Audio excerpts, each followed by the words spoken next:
run from my mind, but there's nowhere to hide. Want to step off the bed, but the premonition in my head tells me if I do, something will grab my leg. So I let it hover in the air. It won't dare touch the ground.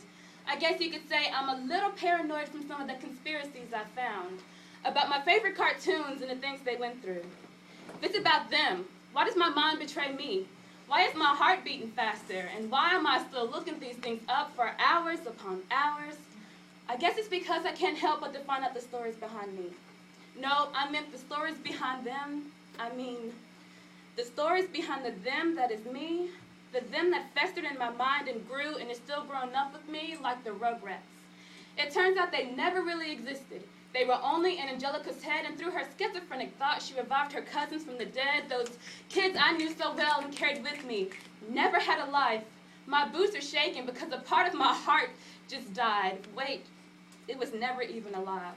My sister was Bubbles, the other was Blossom, and I was Buttercup. Yeah, we had that all planned, but what we didn't understand was how these three completely different girls were cut from the same fabric, stimulated from the same mind that was split into three from an unknown creator with three different personalities. And the girl's enemy wasn't Mojo Jojo, it was just the creator's brother, and while there is no Powerpuff to fight him, I do feel like a monkey's uncle. My brain can't compute this. I just don't understand how so many psychological disorders were allowed to grow under my skin. Piglet has anxiety disorder, Eeyore's depressed, and Tigger is a mix. Every Winnie the Pooh character is a classic psychological disease, and you adults wonder why us kids don't know how to be happy. Our minds are a little preoccupied fighting off the subliminal attacks of the shows that injected their psych wards into our brains. You should be happy that we're acting this humane. You're lucky you can't see the insanity pumping in our veins because apparently Phineas and Ferb were stolen from the crazy house.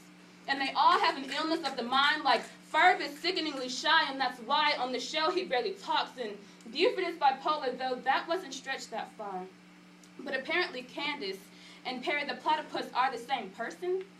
Maybe that's why some of us can't figure out who we are, because TV is so busy dotting our T's and crossing our I's, putting our cross wires on fire, burning down our mental bridge of stability. If you allow TV to raise kids, you can't expect us not to do their hidden message between the lines.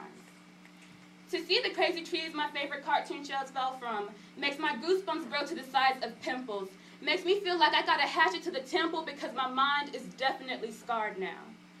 What do you do when you find out that the monsters under the bed were someone else's misfortune, loaded on a screen and then shot into your head? I'm trying to run from my mind, but there's nowhere to hide.